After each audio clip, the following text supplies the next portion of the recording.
Peng, bawa anak-anak turun duluan. Si Gondrong biar gue yang handle. Sosok yang menutupi kepalanya dengan tudung jaketnya itu tiba-tiba dia membatu. Persis 2 langkah di belakang Arya.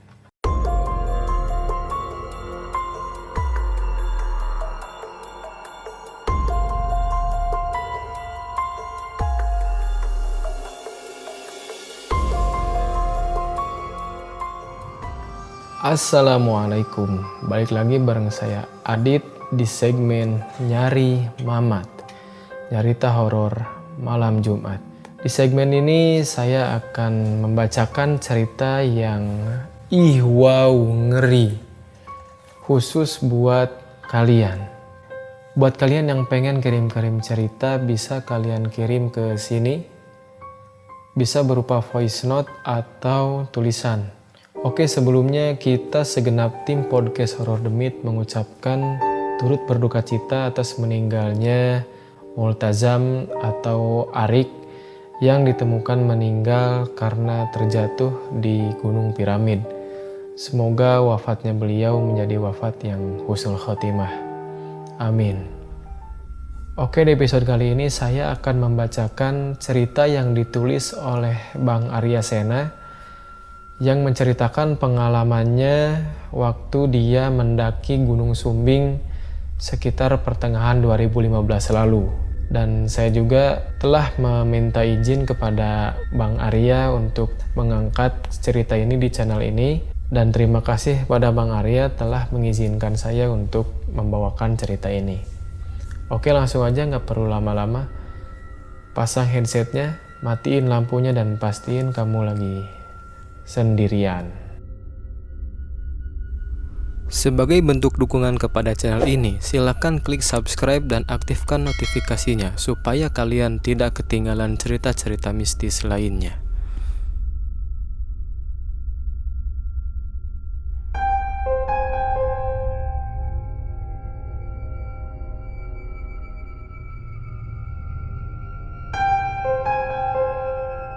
Kejadian ini dialami Bang Arya dan kawan-kawannya di pertengahan 2015 lalu.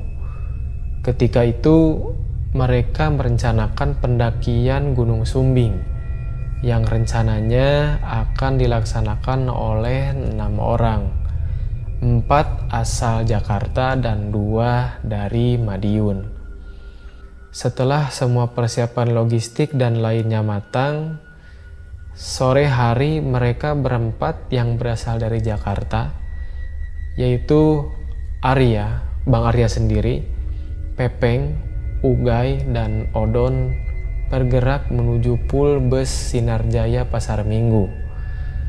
Mereka berangkat dari Jakarta menuju Wonosobo. 1 malam mereka ada di bus, dan mereka sampai sekitar jam 10 pagi. Sampai di terminal Wonosobo, mereka langsung bergerak menuju Garung, sebuah desa yang merupakan gerbang klasik pendakian Gunung Sumbing. Gak sampai 1 jam mereka sampai di Garung. Semua urusan registrasi diselesaikan sambil menunggu 2 orang asal Madiun, yaitu Jarot dan Gondrong. Hujan mengguyur Garung waktu itu. Jam 2 siang, Jarut dan Gondrong baru tiba. Sambil menunggu hujan reda, mereka semua memasak nasi liwet. Ini nasi yang paling enak menurut saya. Setelah sekian lama, hujan pun mulai mereda. Semua diawali dengan berdoa. Dan setelah berdoa, mereka melanjutkan pendakian. Gak terasa 2 jam sudah waktu yang mereka tempuh. Mereka baru sampai di pos 2. Pas banget waktu maghrib ketika itu. Jadi mereka istirahat dulu sambil menunggu pergantian waktu. Gak nunggu lama istirahat, mereka lanjut perjalanan. Pepeng sebagai leader dan Arya sebagai sweeper. Kira-kira 2 atau 3 bukit lagi untuk sampai ke Pasar Setan. Dari kejauhan, Arya melihat setitik cahaya yang terbawa kabut. Dia yakin itu pos 3 alias Pasar Setan. Dan benar, setelah melewati pohon yang besar, mereka baru sampai di pasar setan. Mereka memutuskan untuk pasang tenda dan bermalam di pasar setan. Keesokan paginya sekitar jam 8 pagi, setelah mereka makan, mereka semua bersiap untuk melanjutkan pendakian. Semua peralatan disimpan di tempat yang paling aman, karena mengingat saat itu Gunung Sumbing termasuk rawan pencurian alat-alat pendakian. Estimasi waktu ke puncak sekitar 3-4 jam dengan melewati waktu kotak. Cuaca yang cerah, yang awalnya cerah berubah menjadi mendung. Panasnya terik matahari berganti kabut dingin sehingga semua harus bergerak rapat. Kondisi medan yang berkabut bisa membingungkan mereka yang tidak memahami jalur. Dan mungkin ini juga kali ya yang bisa atau yang jadi alasan mengapa sering banyak pendaki yang tersesat. Kurang lebih 1,5 jam melewati tanah licin dan cukup terjal. Akhirnya mereka memasuki medan berbatu hingga akhirnya sampai di Watu Kotak. Arya meminta break sebentar. Terlihat rombongan lain yang baru naik di belakang, menyalip rombongan Arya dan kawan-kawan. Dan gak lama mereka hilang dalam kabut. Semua bergerak lagi. Sekarang, Arya bertindak sebagai leader. Arya meminta izin kepada Pepeng. Peng, tukeran. Ntar rolling lagi kalau udah ketemu pertigaan Puncak Buntu sama Puncak Sumbing. Pepeng mengiyakan. Jalanan semakin menanjak dan memicu adrenalin. Pelan-pelan rombongan tadi yang menyalip rombongan Arya terlihat dan tersalip lagi. Jalur berbatu yang semakin tajam membuat mereka harus beberapa kali memutuskan untuk istirahat, sekadar untuk mengatur nafas sebelum akhirnya sampai di pertigaan puncak. Arya yang sudah pernah ke Gunung Sumbing sebelumnya, tepatnya 18 tahun lalu dari pendakian ini terlihat kebingungan, karena dalam ingatannya jalur itu mengalami perubahan. Arya mengikuti instingnya, sampai akhirnya dia terpaksa untuk menghentikan langkah pada puncak batu yang sempit dan curam. Nampak dari kejauhan, samar-samar terlihat tiang bendera berdiri sejajar dengan mereka. Arya melihat ada satu orang pendaki berjaket merah berdiri di antara kabut yang menyelimuti seluruh area puncak.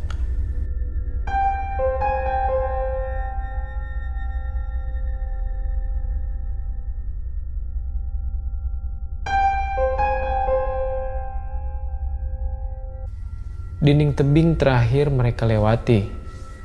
Mereka merayap di antara tajamnya bebatuan untuk sampai ke puncak.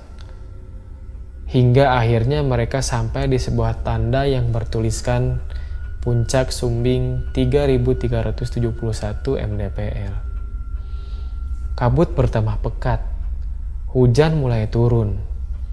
Arya kembali melihat pendaki berjaket merah tadi berdiri di pinggiran tebing. Seketika, bulu kuduknya merinding. Cuaca yang semakin memburuk mengharuskan mereka untuk segera meninggalkan Puncak Sumbing. Dingin, tapi ada hawa lain yang menusuk tajam di balik hembusan angin yang berselimut kabut waktu itu. Di antara tebing-tebing batu, mereka bergerak turun menuju pasar setan. Arya berkata, "Peng, gue lead bentar ya. Nanti kalau udah mau sampai Watu Kotak, gue balik ke belakang. Ada sesuatu." Pepeng yang memang paham betul karakter pendakian Arya mengangguk paham. Pepeng adalah anggota paling senior setelah Arya. Pepeng berkata, "Jangan lama-lama, gue merinding terus dari tadi." Sambil tersenyum Arya bilang, "Nah, lo paham. Itu dia yang harus dihandle dulu." Tiba di pertigaan puncak, mereka ambil kanan untuk sampai ke puncak buntu. Arya bergerak semakin menjauh dari teman-temannya yang lain. Dan kira-kira 20-30 langkah bergerak naik, tiba-tiba ada sesuatu yang samar di antara kabut dan hujan. Langkah Arya langsung terhenti. Arya merasakan hal yang mencekam. Jelas sekali, ada sesuatu di belakangnya. Dekat banget. Bulu kuduknya berdiri. Dia hanya bisa berdoa dan meminta perlindungan kepada Yang Maha Kuasa. Lantas Arya memberanikan diri melihat ke belakang dan sosok itu hilang. Dia memutuskan untuk menunggu temannya yang lain. Di antara kabut yang sangat tebal, Arya melantunkan sholawat. Dia meminta kepada Yang Maha Kuasa agar kabut dihilangkan. Alhamdulillah, doanya terkabul. Kabut perlahan menipis. Dari kejauhan, Arya kembali bisa melihat teman-temannya yang lain. Arya menyadari sesuatu. Ternyata kabut itu bukan sembarang kabut. Pepeng yang kuat melantunkan sholawat menjadi kunci keadaan saat itu. Tanpa menunggu, Arya langsung menghampiri teman-temannya yang lain dengan kondisi jalur berbatu dan licin yang menjadi hambatan utama waktu itu. Sholawat terus dikumandangkan dalam hati. Kabut kembali menebal. Jarak pandang yang semakin pendek membuat Arya kehilangan posisi terakhir teman-temannya yang lain. Pecahan-pecahan jalur di area itu cukup menyulitkannya untuk segera bergabung dengan yang lain. Arya nggak bisa lihat apa-apa. Berteriak di antara angin dan tebing hanya akan membingungkan semuanya. Pantulan suara dan gema yang dibawa angin justru bisa membawa masalah baru. Ini patut dicontoh buat kita para pendaki pemula. Kita harus tetap tenang dan sebisa mungkin memberikan solusi yang terbaik. Tak ingin terlena dalam lamunan, Arya segera menentukan langkah. 15 menit bergerak cepat di antara perasaan yang cemas. Akhirnya Arya bertemu dengan Pepeng dan Gondrong. Arya memberi salam. Assalamualaikum. Pepeng terkejut. Waalaikumsalam. Masya Allah, kagetin aja loh. Melihat ada sesuatu yang janggal yang menimpa Gondrong, Arya bilang ke Pepeng, Peng, bawa anak-anak turun duluan. Si Gondrong biar gue yang handle. Pepeng mengiyakan dan membawa anak-anak yang lain bergerak duluan meninggalkan Arya dan Gondrong. Arya tanya sesuatu ke Gondrong. Kenapa bro? Gondrong menjawab, kaki gue kena bang. Pelan-pelan aja, kata Arya. Hujan semakin deras, perlahan kabut semakin menipis. Nampak samar-samar di belakang mereka bergerak satu sosok yang sangat mirip dengan pendaki berjakit merah yang Arya lihat di puncak buntu. Langkahnya terdengar jelas dan berat. Setelah menyusuri bukit batu dan mereka mulai menuruni area berbatu bercampur tanah dan licin, Gondrong tiba-tiba diam. Gondrong bilang, Bang, tuh pendaki yang di belakang suruh duluan aja. Dalam benak Arya, dia menyadari bahwa Gondronglah yang diincar sosok itu. Arya berbisik, gak ada pendaki lain di belakang kita. Sosok yang menutupi kepalanya dengan tudung jaketnya itu tiba-tiba dia membatu. Persis 2 langkah di belakang Arya. Tiba-tiba angin bertiup dan tudung jaket sosok itu terlepas. Ternyata sosok itu gak punya kepala. Tanpa basa-basi, Arya langsung menepuk bahu Gondrong. Drong, jalan terus. Jangan bantah kata-kata gue. Agak terkejut, Gondrong mulai bergerak. Iya bang. Arya berusaha mengalihkan perhatian Gondrong dari makhluk itu dengan memaksanya memakan semua perbekalan makanan. Meskipun masih terasa kenyang, Gondrong menuruti perintah Arya yang memaksa. Arya kembali melantunkan sholawat supaya power atau kekuatan pendaki tanpa kepala itu melemah dalam pikiran Gondrong.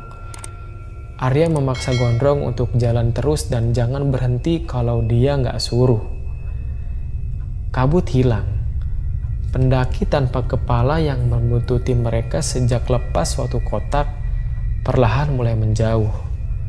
Kondisi alam bawah sadar Gondrong yang sempat dikuasai makhluk itu normal kembali. Gak lama mereka memasuki area pasar setan dan langsung menuju lokasi persembunyian barang. Dengan cepat, mereka segera meninggalkan pasar setan menuju Garung. Arya sadar, kabut mistis yang menyelimuti mereka sejak meninggalkan puncak ternyata adalah ulah pendaki tanpa kepala itu. Sejak dia berpisah sendirian di belakang. Sosok pendaki tanpa kepala itu begitu nyata saat Gondrong melangkah terseok-seok di belakangnya. Sebentar-sebentar minta berhenti. Dan sebentar-sebentar Gondrong meminta untuk ditinggal sendirian di tengah jalur pendakian. Sementara Arya dibayangi perasaan untuk selalu meninggalkan Gondrong. Gambaran seperti ini bisa saja terjadi di setiap gunung, di mana makhluk-makhluk tersebut memanfaatkan situasi di tengah cuaca buruk dan kerasnya medan untuk mempengaruhi mental dan fisik para pendaki. Singkat cerita, mereka sampai di Garung. Belum sempat tarik nafas, Odon langsung nyamperin Arya. Nge ini adalah panggilan untuk Arya. Lu tadi lihat apaan sih? Gue juga mau cerita nih sama lo. Cerita selanjutnya akan ada di part 2. Sampai jumpa di Nyari Mamat selanjutnya. Assalamualaikum.